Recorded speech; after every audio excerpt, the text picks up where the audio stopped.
Hi everyone, Joellen here, and welcome to Washington Watercolor.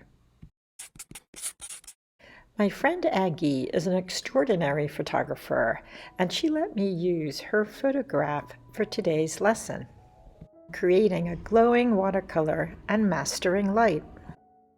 I'll begin with a basic drawing using a 2B pencil. I'll start with the main pomegranate, which is a basic circular shape, and then move on to the other shapes. I'll save the details of the pomegranate seeds for last.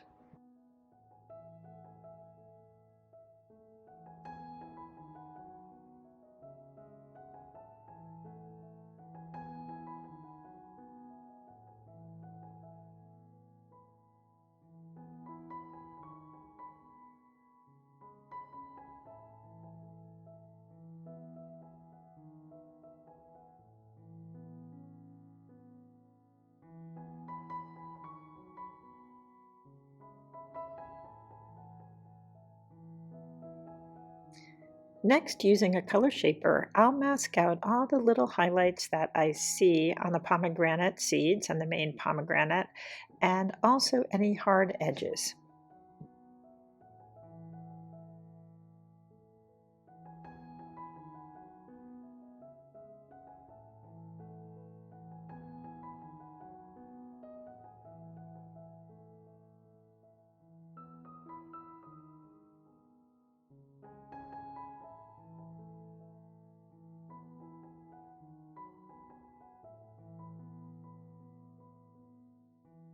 The colors I plan to use for this lesson are Winsor Yellow, Quinacridone Gold, Yellow Ochre, Winsor Orange Red Shade, Winsor Red, Quinacridone Magenta, Perylene Maroon, and Perylene Green, and maybe some burnt sienna. The brushes I'll be using today are my Rosemary Series 402 pointed rounds, a Princeton flat 1/4 inch, and a Princeton script brush. I'll start off with the main pomegranate and wet the whole thing with clean water. Then I'll pick up a little bit of my lemon yellow and I'll work in a circular fashion, quinacridone gold, and then a little bit of my Winsor Orange Red Shade. And I want everything to be wet and just to blend nicely one into the other. Then I'll get a little bit of my burnt sienna and add that to the mixture, along with some quinacridone magenta, maybe a little bit of Winsor Red as well. And I'll just work this back and forth, just darkening everything towards the edges. Some burnt sienna, and then I'll just use my brush to pull the colors back and forth to show the ridges that go to the center. Then I'll pick up some perylene green along with some touches of orange and burnt sienna, and I'll start to work the left-hand side, which is the shadowed side. Once the main pomegranate is dry, I'll use the same method for the pomegranate on the left-hand side.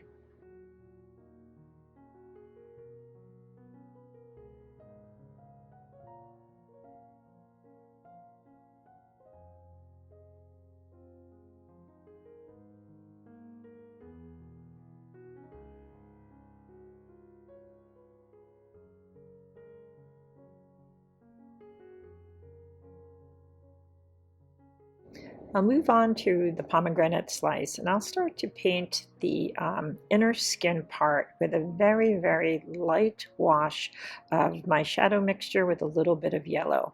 While that's wet, I'll then add some Winsor Red and some Perylene Red just to indicate the area where the seeds are. And you can see here that it's bleeding together, and I actually think it looks really pretty, so I'm just going to let it do its own thing.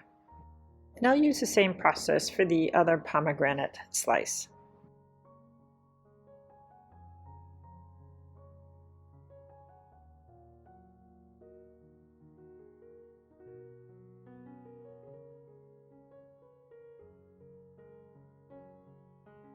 keeping with the same colors, I'll add some of my orange, some Windsor red, and then some perylene maroon with some perylene green to get that little pomegranate at the bottom right-hand corner.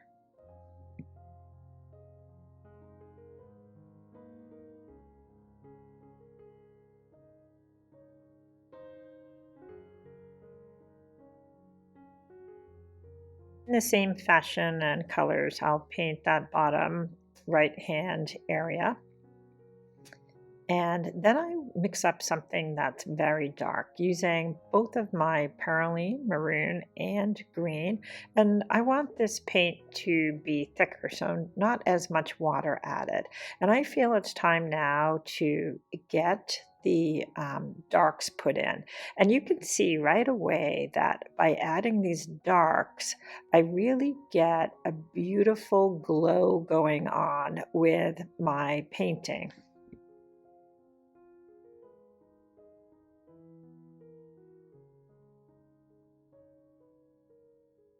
For better control, I'm just going to rotate my painting, and you can see how that makes it much easier for me to paint these areas in.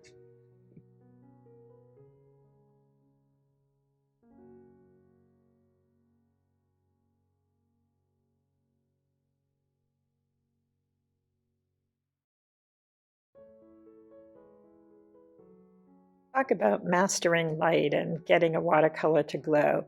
Look at how beautiful this looks and how it's glowing already just by adding in those darks.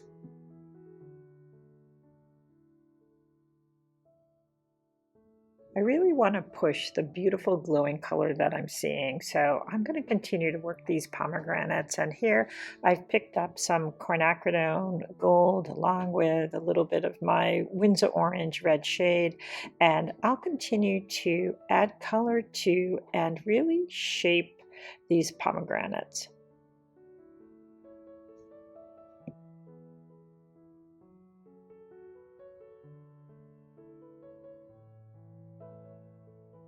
The back pomegranate has two cast shadows, both on the right and left hand side, so I want to make sure that I remember to put those in. Once that back pomegranate is dry, I'll work on the pomegranate in the foreground, the main one, and I'll work wet paint on a dry area. And I'll start with the shadows and then slowly move again towards the center. And I'll add in some darks, but then as I'm moving towards the light, add in more of my golds and a few more oranges and reds.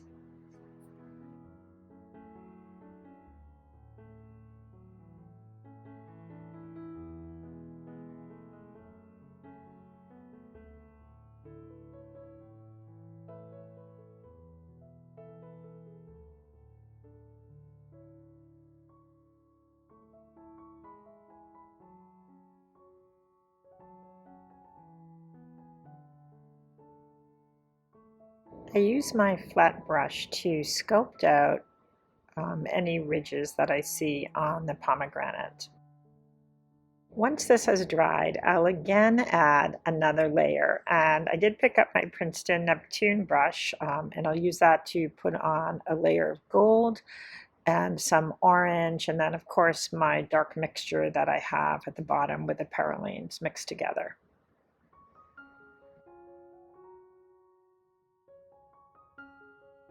I saved the cast shadow for last, and using my dark mixture again, I'll paint the cast shadow that goes from the neck of the pomegranate down and goes into the form shadow. And this was done on a dried surface.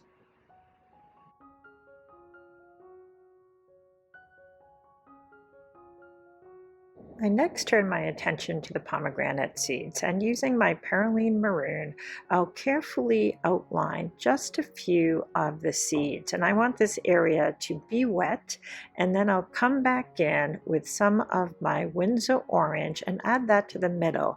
And then I'll use my brush like a sponge, and I'll kind of wipe out, while everything is still wet, I'll wipe out the inner part of the seed, that little lighter part.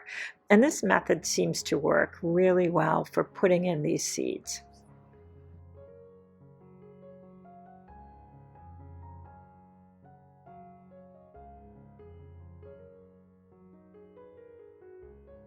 Okay, confession. So I did kind of wing the drawing and the seeds, so they're not going to perfectly match up with the photograph.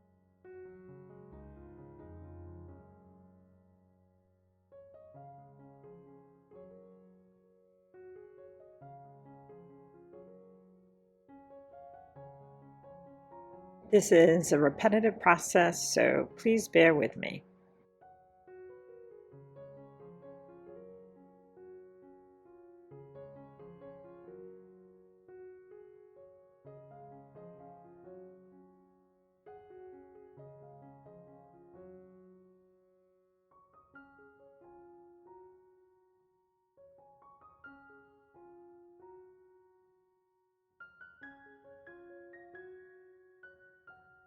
I next darken the inner recess of the pomegranate using both a red mixture and a perylene green. And then I'll mix up my red and green and a lot of water and start to put in little dots to indicate the inner spongy area of the pomegranate. Using the same colors and a lot of water, I'll create the shapes of the inner membrane.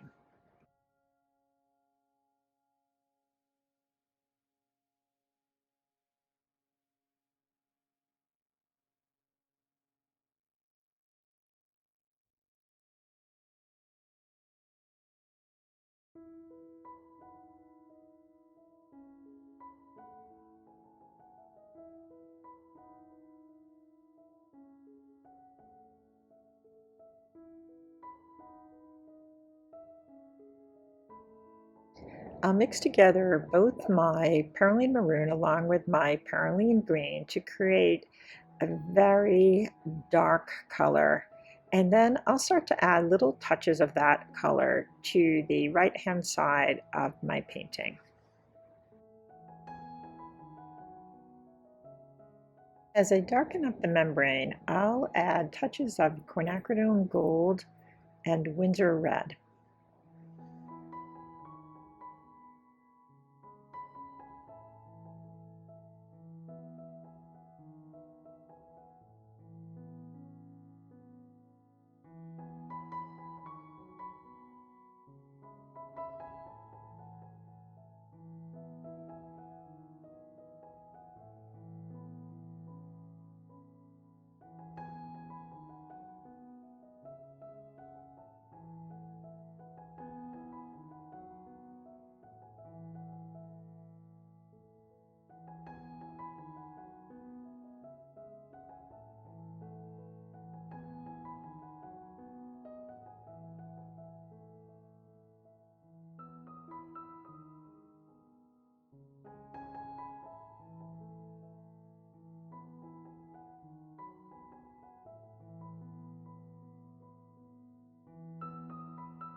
I'm fairly satisfied with the seeds and membrane, so now I'll start to brighten and darken the surrounding areas.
At this point, I'm pretty satisfied with how this looks, so now it's time to take off the drawing gum.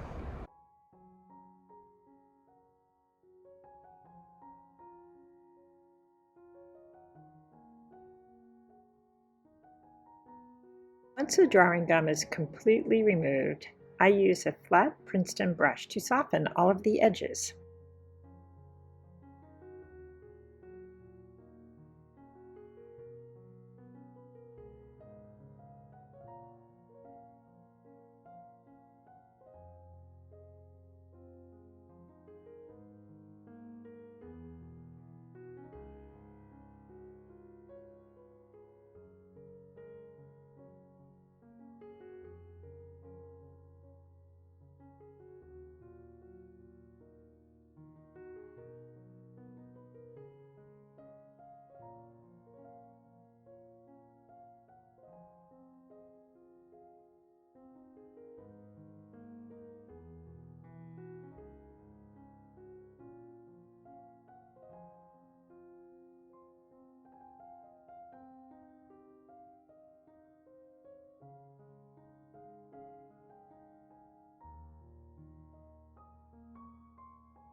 I have to say, I had a lot of fun painting this.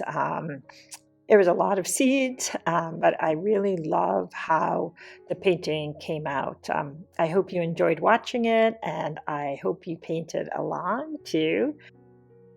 I appreciate your support, and I'll see you next time. Bye.